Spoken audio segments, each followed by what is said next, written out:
in the United States, and Donald Trump has announced he is going to double the tariffs imposed on Canadian steel and aluminium from tomorrow, going up to 50% from the 25% he had said was going to come in from tomorrow. Well, let's bring in our international correspondent, Diana Magno, who is in DC for us.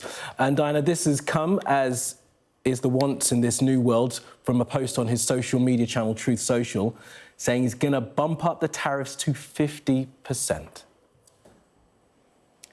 50% on steel and aluminium. He seems to be taking no notice of the turmoil in the markets, which have lost all of their gains since he came into office, basically because of his ongoing tariff threats.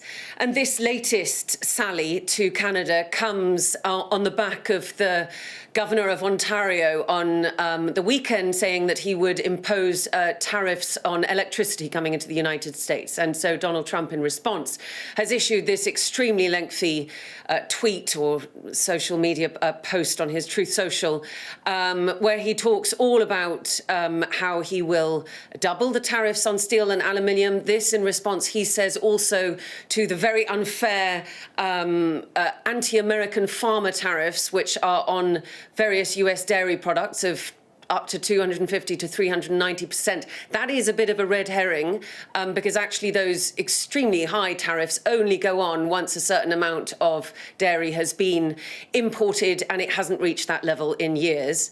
And he continues to berate the Canadians for apparently relying, he says, on the United States for military protection, and concludes in the way that he has so often since he's come into power by saying the only thing that makes sense is for Canada to become our cherished 51st state. And then he talks all about why. You know, he says this so often, I think we have to accept that that is actually what he wants. And these incredibly punitive tariffs that he seems to insist on placing on his, on America's closest trading partner, friend and ally, are to absolutely bring the Canadian economy to its knees. We now have a new Prime Minister in Canada. As of Sunday, the Liberal Party have elected Mark Carney, former Bank of England governor, to the top job. He promised in Fighting Talk on Sunday to respond with as good as Trump was giving him in any kind of tariff warfare. Well, we shall have to see what he says. He was very quiet yesterday, his first day, but this is a very, very stark announcement from Donald Trump, and I expect we will be hearing something from Mark Carney shortly. What he has made categorically clear is that Canada has absolutely no intention of buckling to Trump's demands of becoming the 51st state. And it has actually led to a huge nationalist swell in Canada, which has done a lot for the fortunes of the Liberal Party.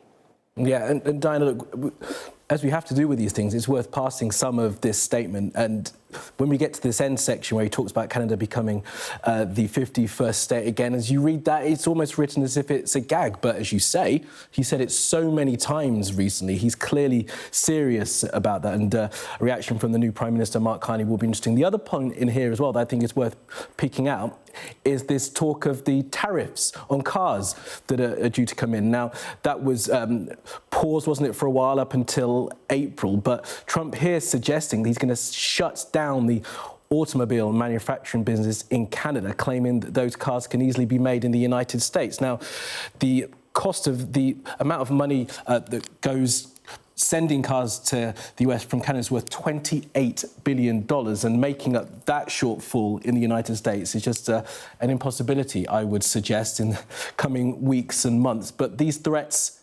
continue. He says he's going to do that unless Canada drops its tariffs against the US. I mean, it's absolutely amazing. There are so many things in that post that I'm sorry I forgot to mention the cars.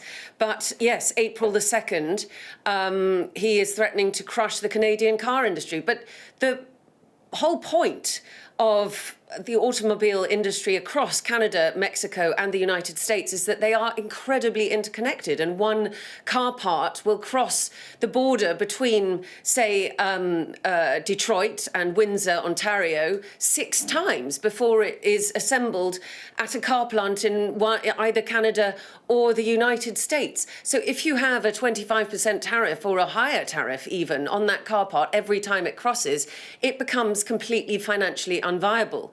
And Donald Trump did make some concessions to the major car makers, Ford, Stellantis, and General Motors, to give them a 1-month reprieve to see what best they can come up with. But I mean, this tariff situation for the big car makers is absolutely impossible. And although it may mean that more car companies bring their production into the United States, which is what he is really hoping for, disentangling this very, very interconnected auto market across North America is incredibly damaging, very dangerous for jobs, not just in Canada and Mexico, but also in the United States, and also inflationary, which I think certainly some people in the United States are beginning to recognise may be a consequence of his tariffs.